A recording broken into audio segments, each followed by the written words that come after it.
Selamat pagi kawan global. Assalamualaikum warahmatullahi wabarakatuh. Pagi hari ini saya Kika Ataya hadir ke tengah ruang dengar Anda, menemani Anda dalam program Bincang Global untuk edisi hari ini 5 Oktober 2021. Seperti biasa kawan global, di Bincang Global kita akan banyak berbincang-bincang. Anda juga boleh bertanya nantinya. Apa nih topik kita kali ini? Topik kita kali ini adalah rokok ilegal, kenali ciri dan sanksi hukumnya. Anda juga bisa bertanya nantinya kawan global di 087865110035 atau bisa juga melalui 081339909670, baik melalui telepon, SMS ataupun WhatsApp sampai tuntas nanti pada pukul 11 WITA. Sekali lagi topik kita rokok ilegal, kenali ciri dan sanksi hukumnya. Kali ini di studio kami sudah hadir narasumber, kita langsung saja sapa. Yang pertama Bapak Rianto Hadi Saputro FE MH. Selamat pagi Pak Rianto. Apa kabar? Alhamdulillah baik. Pak Rianto apa kabar Pak Rianto? Alhamdulillah sehat. Sehat ya. Selalu. Oke, Pak Rianto kawan global. Beliau adalah Kepala Seksi Penindakan dan Penyidikan Kantor Pelayanan dan Pengawasan Bea dan Cukai Mataram. Betul ya Pak Rianto ya? Ya betul. Oke. Ditemani pula oleh Pak Muhlisin. Selamat pagi Pak Muhlisin. Ya, selamat pagi, semangat ya, sehat selalu semua. Oke. Mudah-mudahan pada pagi hari ini ada manfaat yang kita dapatkan. Baik, Pak Muhlisin sendiri kawan global, beliau adalah Kasih Pembinaan dan Pengawasan Satpol PP Kota Mataram. Siap, ya. Baik. Sekali lagi kawan global, rokok ilegal, kenali ciri dan sanksi hukumnya. Tapi sebelum ke rokok ilegal nih, banyak yang penasaran kayaknya Pak Rianto ya. Okay. Apa sih Pak Rianto sebenarnya kalau kita ngomongin bea dan cukai, mungkin selama ini masyarakat ngelihatnya di TV ada pemberitaan mengenai apa gitu, bea dan cukai yang jadi narasumbernya. Sebenarnya apa sih tugas dan fungsi dari bea cukai sendiri? Pak Rianto silahkan. Direktorat Jenderal Bea dan Cukai sendiri itu adalah instansi di bawah Kementerian Keuangan yang punya tugas, yaitu diantaranya menyelenggarakan perumusan dan melaksanakan kebijakan di bidang pengawasan, penegakan hukum, pelayanan dan optimalisasi penerimaan negara di bidang kepabeanan dan cukai sesuai dengan ketentuan perundang-undangan yang berlaku.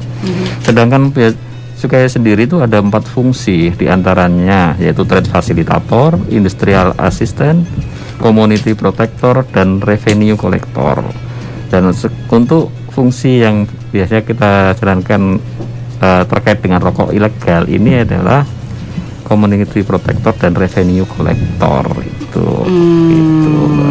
Jadi kita dapat ilmu lagi nih. Oh ternyata ini loh fungsinya, ini loh tugasnya bea dan cukai. Nah untuk wilayah pengawasan dan kegiatan bea cukai Mataram itu di mana aja nih Pak Rianto? Kalau di Mataram ini ya kebetulan ya, kalau wilayah pengawasan sendiri adalah seputar Pulau Lombok itu sendiri Pak. Pulau Lombok itu ya ada, kalau nggak salah ada 4 kabupaten dan 1 kota. Itu ada Kota Mataram, Lombok Utara, Lombok Tengah, Lombok Timur, dan Kabupaten Lombok Barat. Sementara untuk wilayah bandara sendiri kita ada di Bandara Internasional Lombok. Kalau sekarang istilahnya Bandara Internasional Zainuddin Abdul Majid. Nah, itu kadang penyebutannya itu masih agak belum terbiasa Pak ya, itu karena nama-nama baru gitu ya. Terbiasanya dengan Bill gitu ya Pak.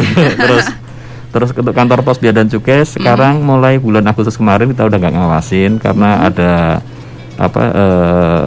kayaknya efisiensi dari kantor pos sendiri dipusatkan di Denpasar sekarang saat ini. Terus ada Pelabuhan Lembar, Lombok, dan entry point yacht, yaitu kapal yacht, kapal di Medina, Lombok Utara, dan Pelabuhan Gili Gede. Itu.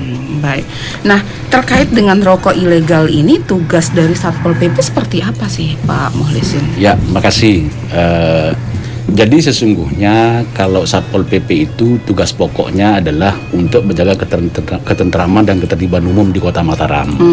Nah, hubungannya dengan rokok ilegal adalah kalau kita berbicara secara umum, akibat jika misalnya rokok ilegal ini dibiarkan beredar, tentu nanti akan terjadi masalah ketenteraman dan ketertiban itu. Sehingga Pol PP dilibatkan langsung di situ. Karena tugas pokok dari Pol PP itu sendiri adalah menjaga perda tentang ketenteraman dan ketertiban masyarakat itu. Gitu secara umumnya. Oke, berarti menjaga perda itu sendiri. Menjaga perda gitu itu sendiri. Gitu. Baik, 96,7 Radio Global FM Lombok, kawan global, silahkan untuk Anda yang ingin bertanya, kami nantikan Anda di 087865110035 atau di 081339909670. Baik melalui telepon, SMS, ataupun WhatsApp sampai tuntas nanti pada pukul 11 WITA. Nah, tadi Pak Rianto sudah menyebutkan ini loh wilayah pengawasannya dan ini loh kegiatannya. Nah, untuk rokok ilegal sendiri nih, yang paling membuat penasaran nih Pak Rianto, cirinya apa sih selama ini? Mungkin kita banyak mengenal rokok dengan merek A, B, C sampai Z ya, yang banyak gitu ya, yang banyak beredar. Rokok ilegal itu rokok ilegal yang seperti apa? Apakah yang diimpor dari luar negeri atau yang kita buat sendiri? Seperti apa nih Pak Rianto? Kalau rokok ilegal sendiri, kalau ya banyak sih macamnya ya Pak ya, Mbak ya. Kalau walaupun itu ada rokok impor atau rokok dalam negeri sendiri itu. Terus kalau rokok ilegal jenisnya itu ya sini apa? Ada rokok polos, otomatis ya tidak dilekati pita cukai, ada dengan pita cukainya palsu. Terus kalau secara ini ya apa ya, rokok ilegal ya tidak sesuai dengan ketentuan itu tadi, yaitu. Terus apa? Kalau ciri yang lebih mudah kita pahami di lapangan itu ya harganya murah gitu. Harganya murah di bawah harga umum. Rata harga umum gitu ya. Biasanya kita beli rokok apa kayak Sampurna 20 batang itu biasanya sekarang kan harganya mungkin 25.000 ya. 25.000. Oh, itu dijual kok. Loh, kok dijual hanya sekitar 7.000 atau 8.000 dengan isi yang sama. Sudah otomatis itu rokoknya udah nggak benar gitu. Kalau memang ada seperti itu, bisa nanti dilaporkan ke kami biar kami teliti itu terus. Jadi nggak melulu harus rokok yang dari luar yang nggak terkenal misalkan begitu ya? Iya. Kalau di luar pun kalau memang dia sesuai ketentuan juga bisa masuk rokok legal, intinya gitu. Ini biasanya tuh di pita cukainya itu. Di gitu. pita cukainya tadi gitu. Jika tidak ada pita cukainya Pak ya. Nah itu udah jelas itu. Ada pita cukainya pun kalau pita cukainya nggak bener ya udah ilegal. Udah ilegal itu gitu loh. Kan banyak sekarang. Betul. Jangankan apa ya. Uang aja bisa dipalsu, apalagi pita cukai. Gitu. Apalagi pita cukai gitu ya. Gitu. Apalagi apa ya apa aja kan bisa dipalsu sekarang ini gitu. Hidung aja bisa palsu ya. Itu lain lagi Pak. Iya. Oke, Pak Rianto, kalau ngomong-ngomong masalah barang nih Pak ya yang melewati bea dan cukai, tentunya ada jenis-jenis barang yang kena cukai dan ada yang tidak ya. Mungkin Pak Rianto bisa cerita sedikit nih Pak Rianto mengenai apa sih jenis-jenis dari barang kena cukai itu dan yang tidak kena cukai. Ada pengecualian mungkin, silakan Pak Rianto. Kalau barang kena cukai ya, intinya dari cukai sendiri itu apa Pak ya gitu kan. Kalau cukai itu kan sebenarnya ya hampir mirip dengan pajak lah gitu. Tapi cukai misalnya pungutan negara terhadap apa? Terhadap barang yang sebagai tujuannya fungsi cukai itu adalah untuk pengadilan konsumsi. Jika konsumsinya berlebihan akan berpengaruh tidak baik bagi kesehatan maupun lingkungan gitu loh.